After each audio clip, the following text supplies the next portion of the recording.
speaker for tonight. Leil-Zahra Mortada is a founder of a grassroots movement which started in Cairo and which also started with a hashtag that Leila is going to be telling us about tonight. Welcome.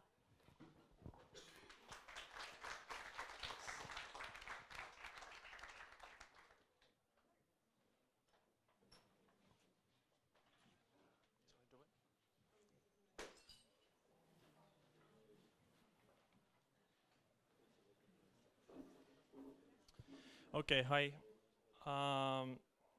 First of all, hi, my name is Leil. It's the first time that I'm presenting this in Germany and in a techie community. I'm not a techie, but I really respect everything that you do, but I have a bit of insecurities whenever I talk to techies. I'm like, oh my God, am I doing something wrong? Am I using Prezi and it's not okay with the open software community? So please be nice. Before I start talking about OpAntiSH, it's important to highlight a couple of points. It's really hard to talk about OpAntiSH outside of Egypt or outside of non-white countries, because whenever a person who's not white European or white North American talks about these things, we are considered representative of our whole culture. Like if somebody from Germany talks about something happening in Germany, nobody would think that all of Germany thinks this way. But if I talk about things, everybody would say, oh, I know what's happening in the Arab-speaking countries. I've watched this talk by an Arab guy. So it's really a big responsibility. Also, it's everything we say about bad things that happen in our countries can be easily used against us, which means that it can be easily read the next day in the newspaper that the EU or the NATO and North America is gonna bomb our countries based on the fact that they're coming to save us, and in the end they end up bombing us. So it's really tricky. And also the issue of identities, because we're gonna talk about gender stuff. I always try to think about it in a way that now I'm living in Berlin. Let's say tomorrow I go crazy and I join the gay faction of ISIS. I don't know if that would ever exist, but you never know. And I end up killing a whole bunch of people. The first thing that they would say is that I'm a Muslim, though I'm a gay atheist, person who grew up in a Muslim family. But if I get shot in Damascus, the first thing that they would say is that I'm gay. So our identities are really manipulated the whole time. So please do not think that this is representational of all Arab-speaking countries or all Muslim communities. It is not. It's just one case study. And if you want to know more, you have to really delve into what's happening in these cultures. So basically, OpAntiSH, it did start as a hashtag, but it is a bit tricky because everybody thinks that the Egyptian revolution started thanks to Facebook and Twitter, which is not true. Facebook and Twitter were tools with pros and cons that were very helpful at a certain point, and they were very damaging at other points.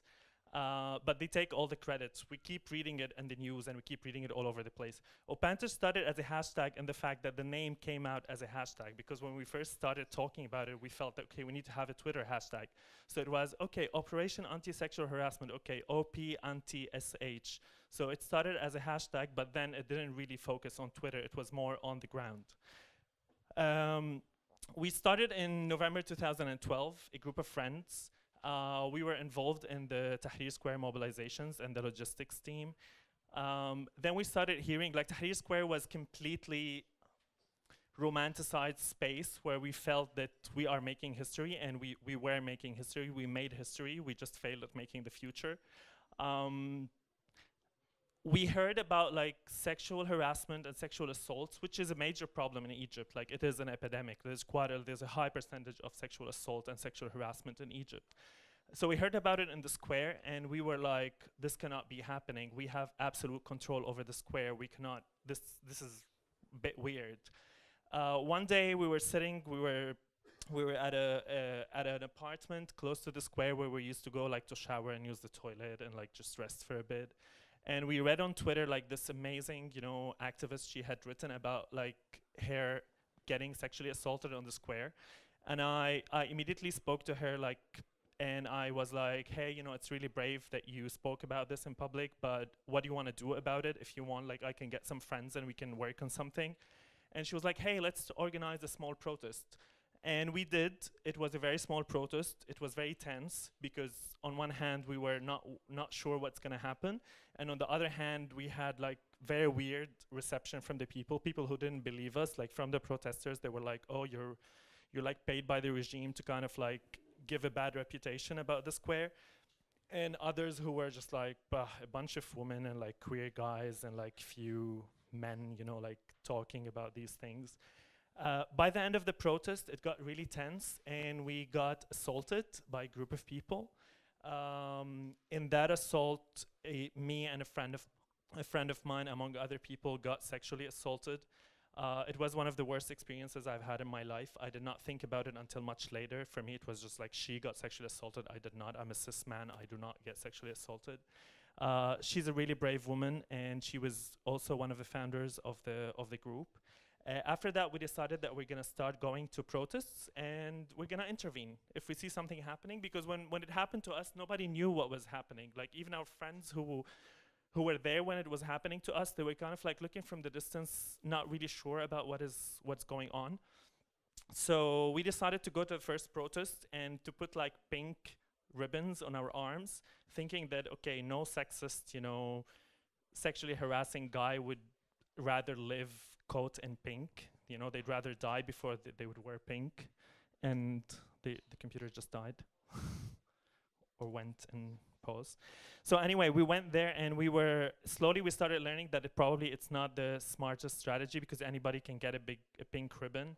And we were walking with the protest, so we didn't know what to do. And this is just to say that the whole thing about OpAntiSH is like a trial and error process that took us a really long time until we kind of perfected, or we reached a properly operational way of working. OpAntiSH started with a group of friends just deciding that we would do something, and slowly it became an umbrella that a lot of organizations joined, but they joined based on a precondition from us that they would join, but they would have absolute no control over the politics of the group. We take decisions, and we decide what kind of participation they would have in the group. We had a major focus on Tahrir Square. We were only operating in the square. We had a few other operations outside of the square, but we never really managed to, with basically of people power. We intervened in hundreds of mob sexual assaults, and I will explain a bit later about mob sexual assaults. And this brings me to a point that I forgot to talk about in the beginning, which is like, especially for the people, you know, who are watching the streaming, this presentation can have a bit of like triggering effect for sexual violence. We started mainly with two objectives. The first one was intervening physically in the cases of the mob sexual assaults, and second, shaping the public discourse around it, because Egypt, probably not the only country, but it's an aggravated case of victim blaming culture, and this happens all over the world. Again, it's not representational of Arabs and Muslims. It happens even in Germany and in the United States. To give you an example of the horrendousness of the situation, on January 25th, 2003, we documented 19 cases of mob sexual assault. We intervened in 15. Blades and sharp objects were used in sexually assaulting the woman. On July 3rd, 2013, we documented 18 plus cases, and we intervened in over 50 of them. 7 required medical attention, 1 required hospitalization for a long period of time, and 2 fall under the common definition of rape. I say the common definition of rape because with OpAntiSH, we were like really worried about what terminology we use, and we're still in the process of kind of like using the proper terminology that would not be offensive to anyone. We didn't want to say rape indiscriminately because we felt that any kind of attack should not be kind of like put on a grade of like what is rape and what is assault. Everything should be stopped in the minute. Thanks. So what are we talking about? What was mob sexual assault? After a while of working on the ground, and after OpAntiSH grew into hundreds of members, we managed to record a few videos, and it was a big decision for us to bring these videos forward. In the beginning, mainly because of the protecting the identity of the women who were suffering these attacks, But the thing that pushed us to kind of like bring this video forward is that a lot of the political parties and a lot of the political groups involved in the square, they kind of like told us, do not talk about this, let's solve it internally, because this is a massive protest, we have international attention, we want people to come to the square, and if you talk about it, people are gonna be scared, and the people who are carrying out this assault are gonna be, like, they're gonna achieve their objective. For us, as much as we believed in the square and believed in the revolution, we felt that this is not gonna happen. This is our space, we're gonna defend it, even if it means criticizing ourselves for not being able to stop what is happening. Okay, I'll need to go to YouTube for a second. So we made this video, and the narration is by one of the members of OpAntiSH who had suffered a sexual assault on operation. A lot of the members of the group had suffered throughout the work sexual assaults because of the nature of the job, between quotations.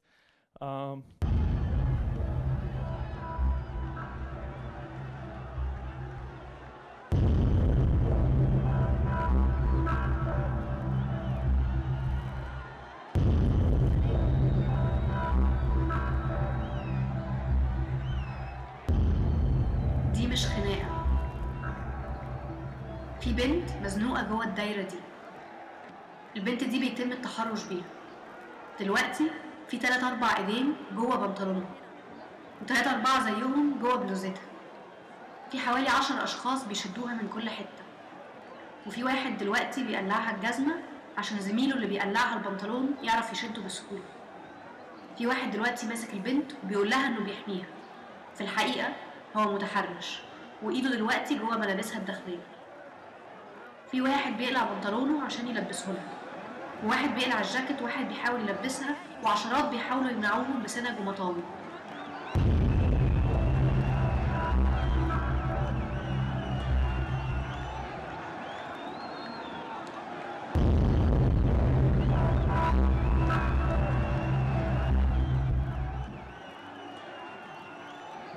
الولاد اللي بيساعدوها بيقولوا لها تجري. البنت بتزعق وبتحاول تقول لهم ان اللي حواليهم مش بيساعدوهم، دول بيشدوها لورا، انها خايفه تقع، ان في حد بيحاول يقلعها البنطلون تاني، بس محدش سمعها. البنت دي مش عارفه تتنفس من الاندفاع والزق والشد، وهيغمى عليها، بس الحمد لله مش لابسه كوفيه زي البنت التانيه اللي حاولوا يخنقوها بيها، ولا زي البنت التالته اللي دخلوا سكينه جواها، ولا زي البنت الرابعه والخامسه اللي خطفوهم في عربيات بس البنات عرفوا ينطوا منها، ولا زي الام اللي انتهكت قدام عيالها. البنات دول تم اغتصابهم جماعيا قدام الكل. البنات دول ما كانوش متخيلين انهم هيطلعوا احياء من الدايره دي. البنات دول محدش هيروح لهم بيوتهم ويقول لهم انتوا ابطال، لان البنات دول محدش عايز يعرف عنهم حاجه، محدش عايز يسمع ولا يقرا ولا يشوف.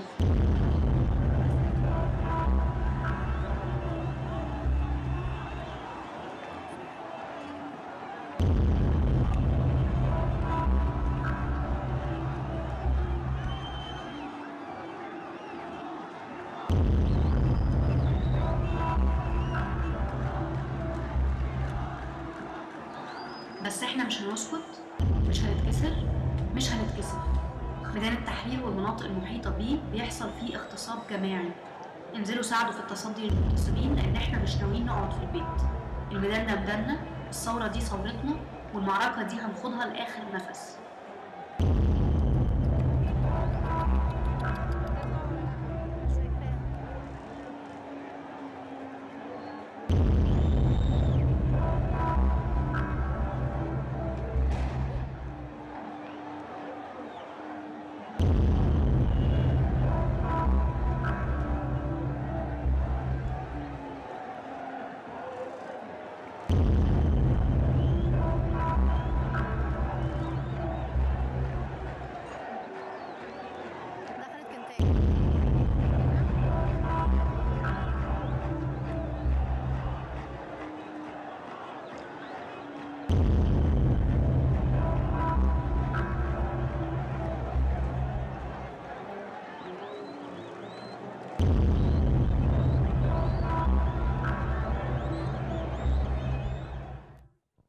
Okay, this is one of the cases of where Facebook was helpful, but not always.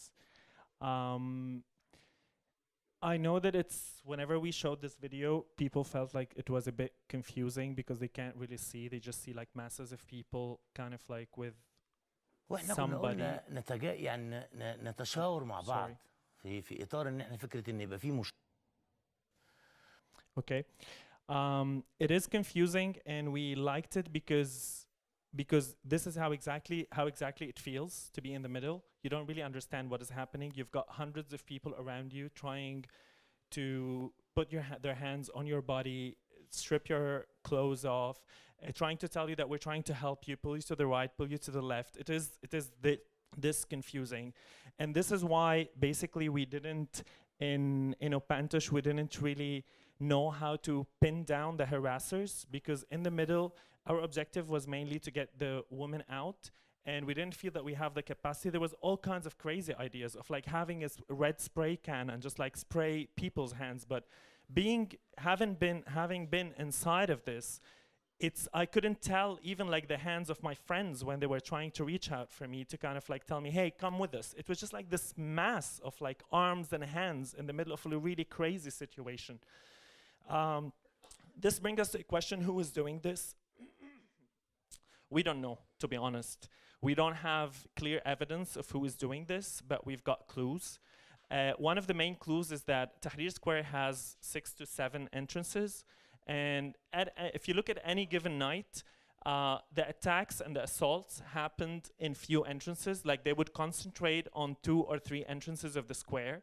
And I remember it started as a joke when we started analyzing the whole situation by saying, wait a second, if it's not organized, like do like the harassers have like a Twitter account, like a hashtag where they say, oh, tonight we're meeting at this entrance. It doesn't make sense that they all kind of like the majority of them are concentrating over the same entrances. And during the operations, we were kind of like, once we have one attack, we would go like, okay, keep an eye on this entrance. The other thing is the Black Wednesday, May 25th, 2005, where there was a female, like women-only protest against the renewal of the candidacy of Mubarak.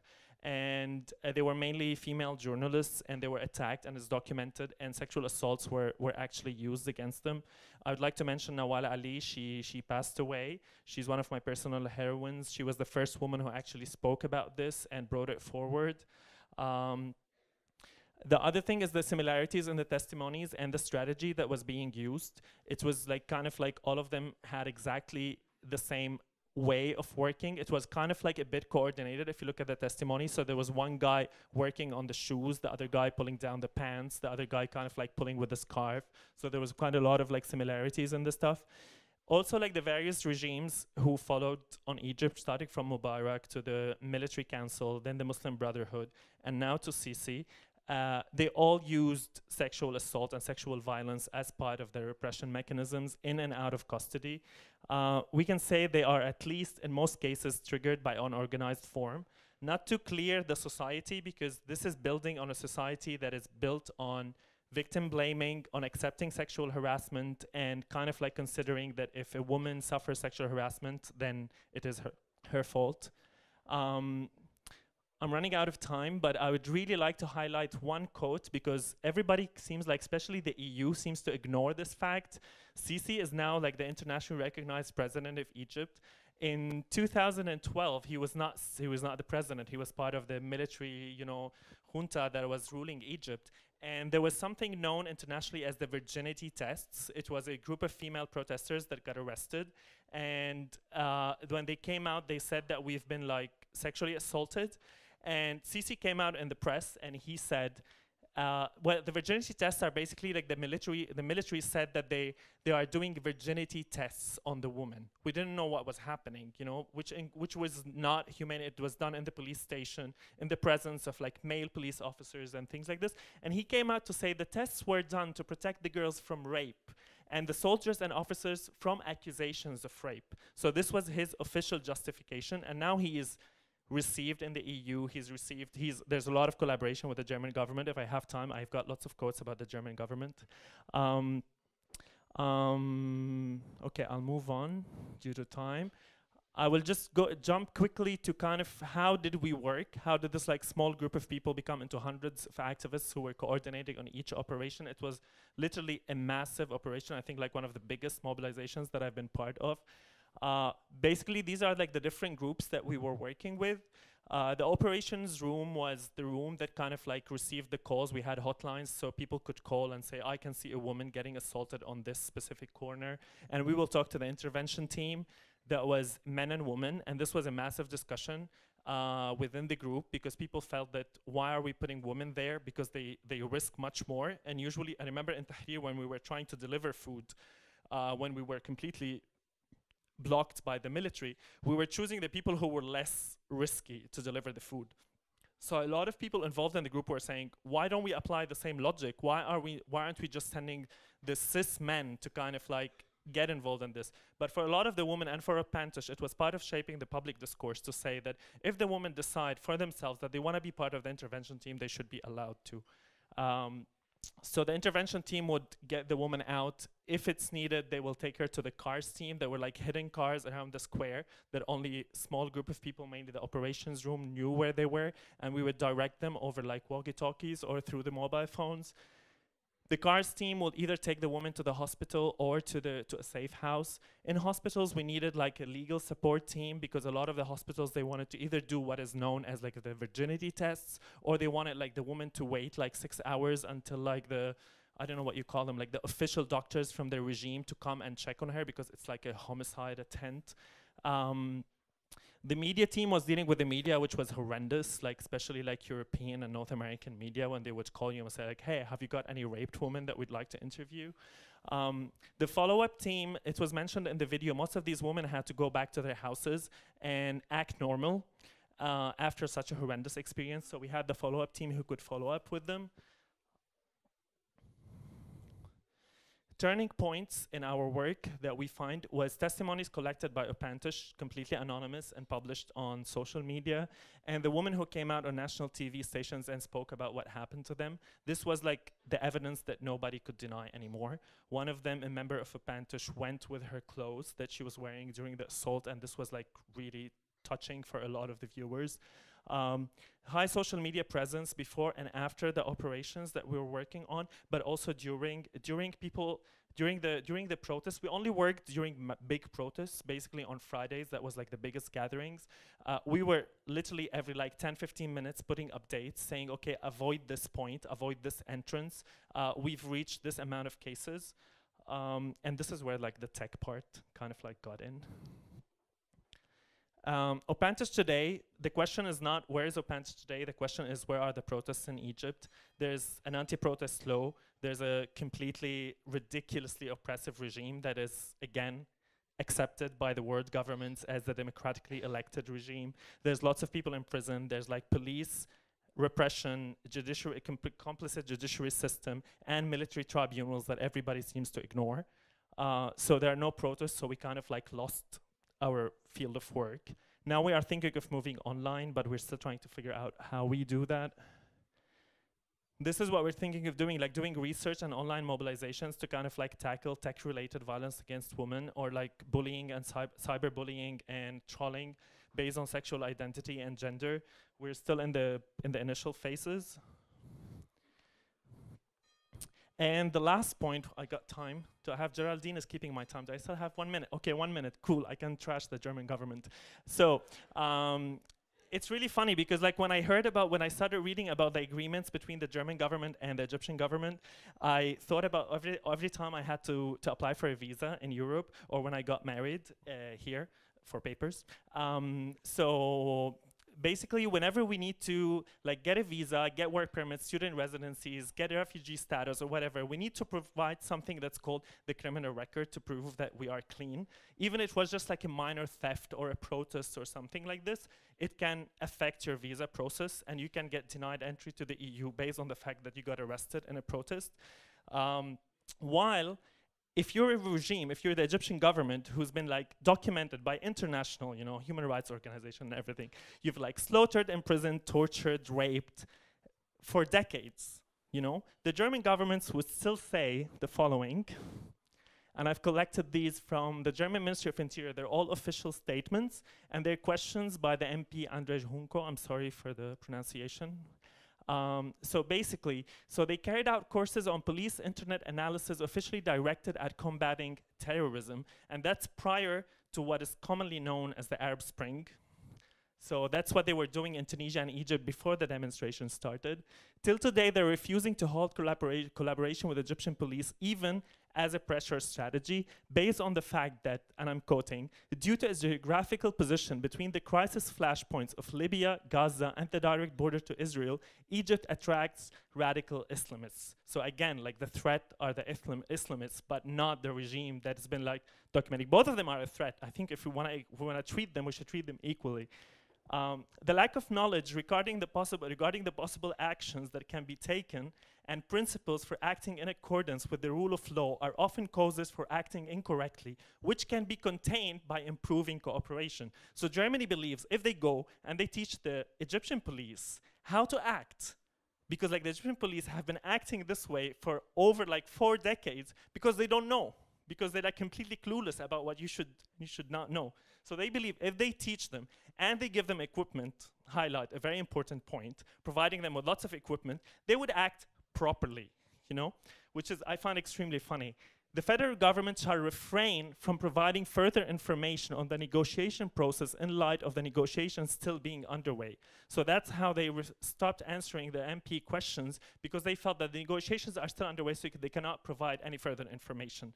So it's really interesting to see how they kind of like working around it to kind of justify their collaboration with a murderous regime that is like, has countless reports written about their human rights violations, which brings me to my final and favorite point, is the human rights violation of the German government on German soil. When we talk about immigrants, when we talk about the refugee statuses that are, I really invite you to look into the amount of money that the refugees are bringing into Germany, because a lot of the refugees believe that if they declare that they have enough money to get visas, they're going to be getting visas. And what the German government is doing is kind of confiscating this money, pay the refugees the refugee allowance that they get every month from the money that the refugees brought with them, and then if they get their papers, which is refugee status, to go out on the streets and just be there on the streets with no working permits, they do not get the rest of the money. The rest of the money is considered money to fund further refugees. So actually the refugees are generating a lot of money for the EU economy and for the German economy, and nobody's talking about this. Thank you.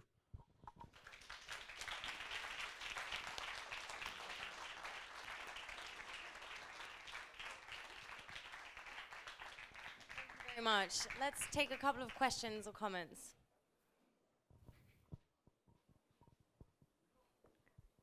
Okay, everybody's slightly overwhelmed. Okay, hang on. Hi, maybe I missed it, but I would be interested. You said social media was kind of positive in some ways and in some ways negative. Can you do some concrete examples when it was negative? Social media, in my opinion, social media was negative in few points. That first of all, Egypt, probably among all the Arab-speaking countries that went out in rebellion, was the one that got the massive attention internationally. We had the biggest amount of journalists, the biggest amount of, like, even if you look at Twitter stats, we are the highest country that got attention. First, it kind of like made us feel, and I have to note that I'm not Egyptian, it made us feel within the revolution that we've got the world on our back, and then it was just exactly the way it works on social media. So it's a fashion. So one hashtag goes, like one day you have Je suis Charlie, and then like 3 days later you wonder where the hell is Je suis Charlie. The next day you've got Black Lives Matter, and then after 3 days you go like, where the hell is Black Lives Matter? It's a new hashtag. So this was extremely disruptive. On the other hand, it was pretty weird for us to the amount of effort that we put in the beginning, and I mean when I say we, I mean middle class, university kind of students or people with university education that we put into social media to realize that in the end we are talking to the same bubble. We are talking to people that are completely disconnected from the street, and it was always a shock for us to kind of like leave Twitter and go back to the demonstration, or be in a demonstration and see someone from the working classes or like from non-working classes, because there's a lot of like non-working classes and impoverished classes in Egypt, telling us, look, just by looking at us, by the way they're dressed and the way we're behaving, hey, did you see they just shot someone? Can you just put it on Twitter? Believing that this can actually make a difference. On the other thing is, we kind of took a decision during demonstrations, especially people who are coming from traditional activist backgrounds, of saying this is the revolution, we're not gonna protect our identities. And unfortunately, a lot of us are paying the price for that today, for not protecting their identities online or offline. So these are like one of the things that come on top of my head, but I'm sure I can find much more. Thank you. One more? Short one. Well, I don't really know what to say to this. I just want to express really deeply, thank you so much for the work you are doing. Thanks.